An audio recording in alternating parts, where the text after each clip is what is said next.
అనారోగ్యం, ఉద్యోగం, వ్యాపారం అప్పులతో బాధపడుతున్నారా? వెంటనే జేకేఆర్ గురువు గారికి కాల్ చేసి ఈ వెబినార్ లో జాయిన్ అవ్వండి.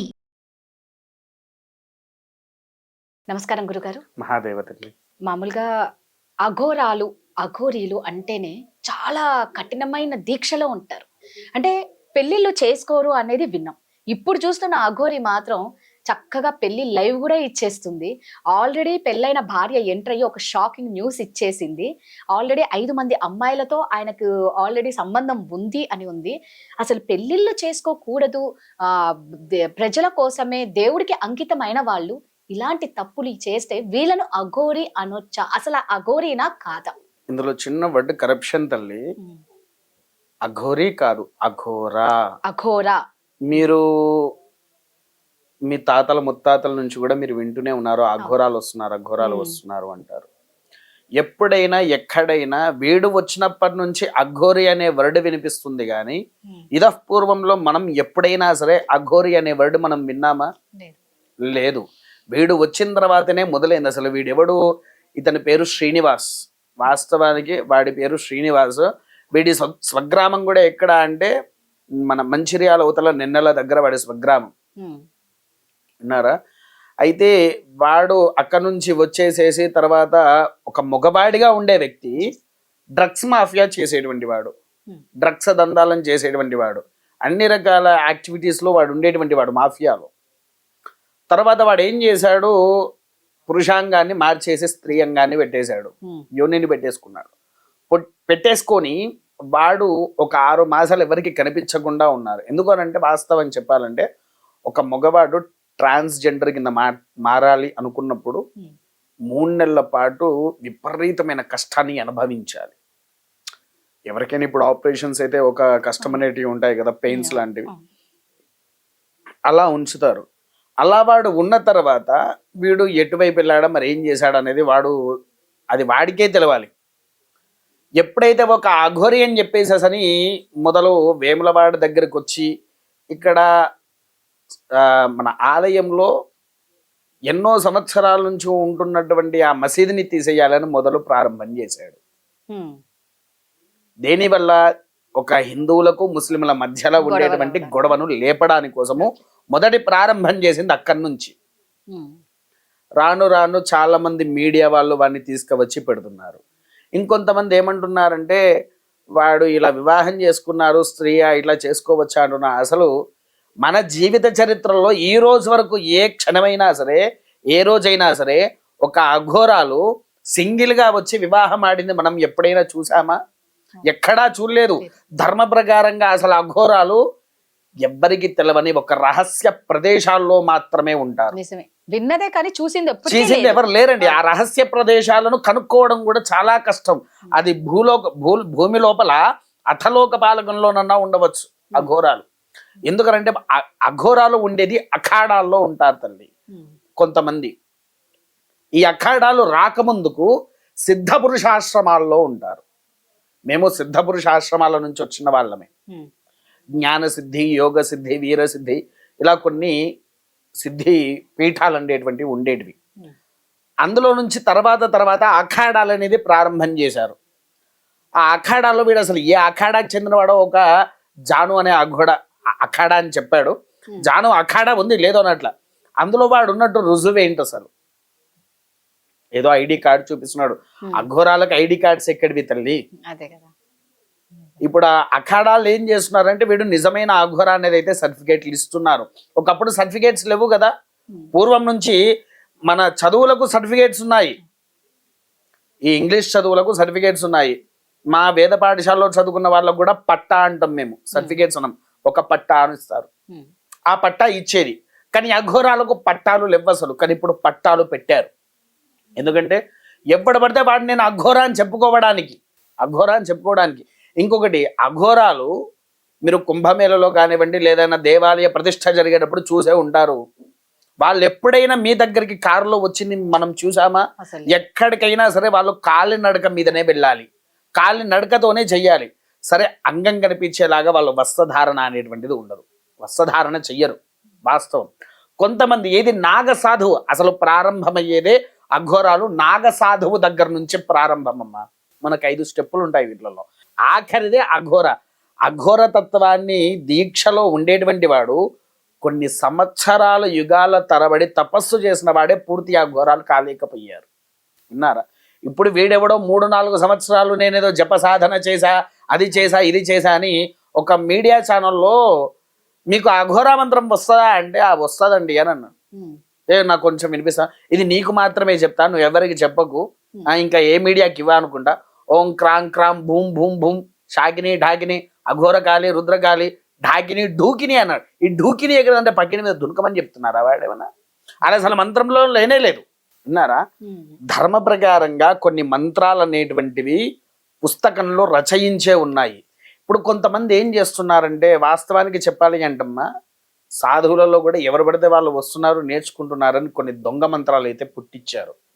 దానివల్ల వాళ్ళు సాధనతో, వాడికి సాధన లేదు ఏం లేదు, వాడు ఏదో చేసుకుంటూ పోయి నీ సమస్య ఇదని చెప్పేసరికి వాడు ఏదో ఒకటి చేస్తున్నాడు. ఏదో రకంగా 10లో 1-2 నీకు సక్సెస్ అయ్యేసరికి నీ ఎంతటి వాడు లేడు స్వామి అని చెప్పి వాడి దగ్గరికి వెళ్తున్నాం. అవునా? అలా వీడొక సనాతన ధర్మ పేరు చెప్పుకొని మన తెలంగాణలో అడుగుపెట్టి ఆడవాళ్ళని తీసుకుపోయి అమ్ముకుంటున్నాడా మరేం చేస్తున్నాడా అనేది అర్థం కావట్లా వాస్తవానికి.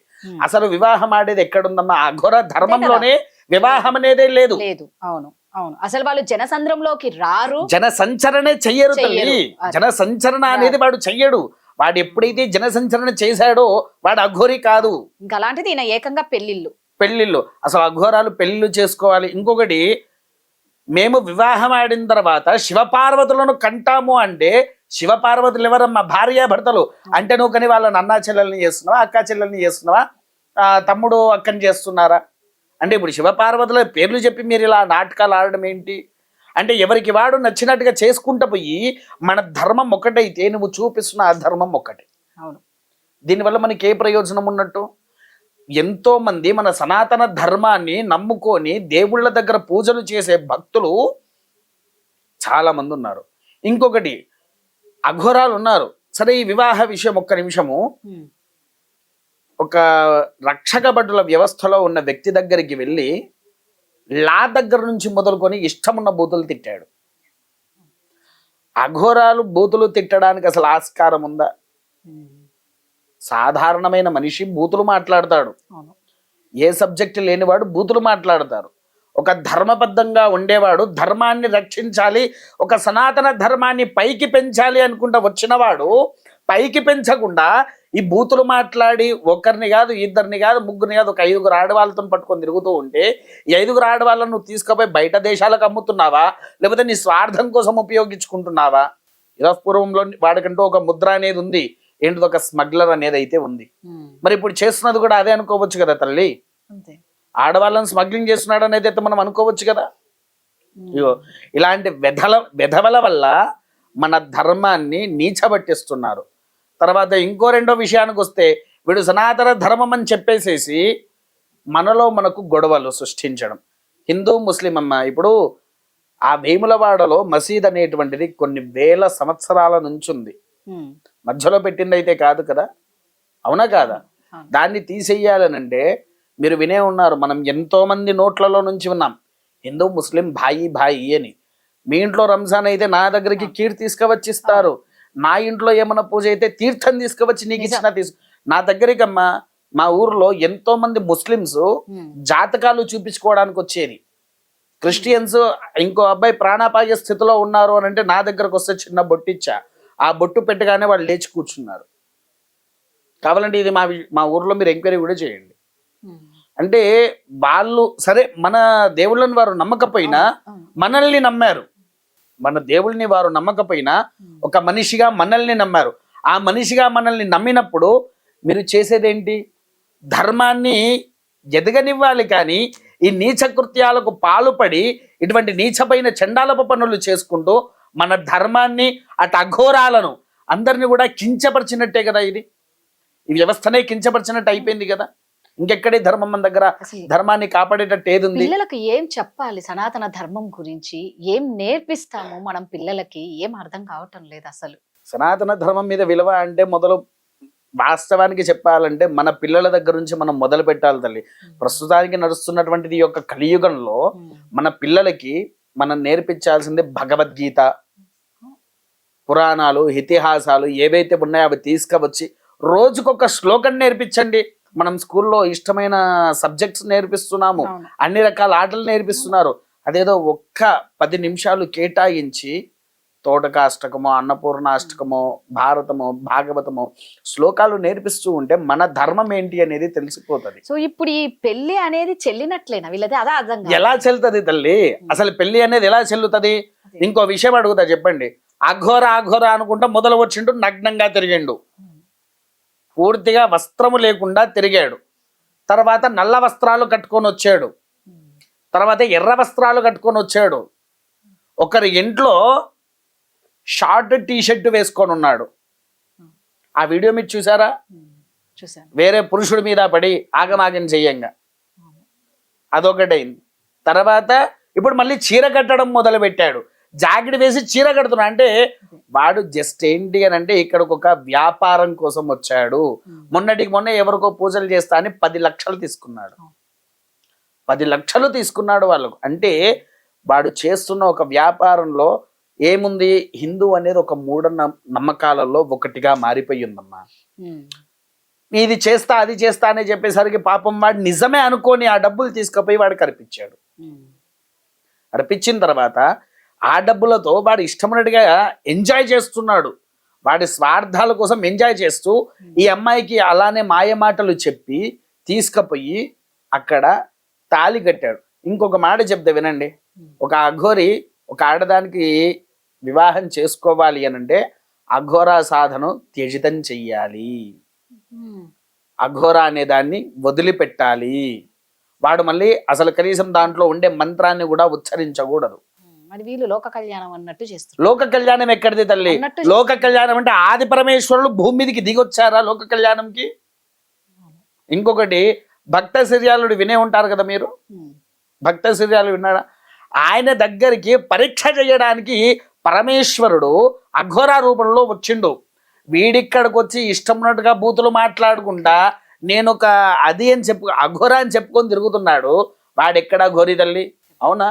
మనం ఒకటి చెయ్యాలి అని అనుకుంటే దాని నీతి నియమం ప్రధానం ప్రతి ఒక్కటి మనం ఆచరించాలి. ఏది ఆచరించకుండా నేనే అఘోరాని నేనే అది అంటే సరే వీడు అఘోరా కరెక్టే. ఏదైనా ఇప్పుడు మీరు చదువుకునేటప్పుడు మీ బ్యాచ్లో ఎంతమంది ఉన్నారు? సాధనలో కూడా ఒక బ్యాచ్ అనేది ఉంటుంది. వీడు మంచి చెయ్యాలన్నా చెడు చెయ్యాలనుకున్నా ఆ బ్యాచ్ అక్కడ ఉండాలి. కనీసం వీడు ఇంతగణం చేస్తూ ఉన్నాడు, ఇంతగణం జరుగుతూ ఉన్నది. ఏ రోజైనా ఏ ఒక్కరైనా సరే అఘోరాకి సంబంధించిన వాళ్ళలో ఒక్కరికి అఖాడాల పేరు చెప్పుకొని బయటికి వస్తే అఖాడాలో ఉండేటువంటి ప్రతి ఒక్క అఘోరీలు బయటకు వస్తారమ్మా. ప్రతి ఒక్క అఘోరా బయటకు వస్తాడు. ఒక అఘోరాకి తప్పు జరిగింది అంటే కానీ ఇక్కడ ఏం లేదు, ఎవరు రావట్లే. అంటే వాడు ఫేక్ అక్కడే అర్థమైపోతుంది. అవునా? ఇప్పుడు ఒక్కటేంటి అని అంటమ్మా, వ్యవస్థలో మనకు తెలిసిన వాడిని ఎవరినైనా కొట్టాము అంటేనే చుట్టుపక్కల ఉండే వాళ్ళు ప్రతి ఒక్కరు వస్తారు. అవునా? అలా ఇంతవరకు ఏ అఖాడాల నుంచి కూడా వీన్ని రక్షించడానికైనా నువ్వు చేస్తున్నది తప్పు అని చెప్పడానికైనా ఏ అఖాడా వాళ్ళైనా వచ్చారా? లేదు. కాబట్టి వాడు ఏ అఖాడాలో లేడనేది ఇక్కడే మనకు అర్థం చేసుకోవాలి. అంటే వాడు ఒక సంపూర్ణమైన ఫ్రాడ్, జనసంచరణ చేస్తున్న అఘోరి అనే పేరు చెప్పుకుంటున్నటువంటి ఫ్రాడ్ వాడు. గురుగారు చెప్పినట్టు నిజంగా ఈ మోసాలను అందరి ఆవేదన చాలా మటుకు మనం వీడియోలో బాగా రెగ్యులర్ గా చూస్తున్నాం. అరికట్టాలి, దీనికి ఎవరో ఒకరు ఒక ముందు అడుగు వేసి ఇంతటితో దీనికి స్టాప్ చేసి ఆ అమ్మాయికి మంచి జీవితాన్ని ప్రసాదించాలని కోరుకుంటాం. గురుగారు ధన్యవాదాలు. మహాదేవతల్లి.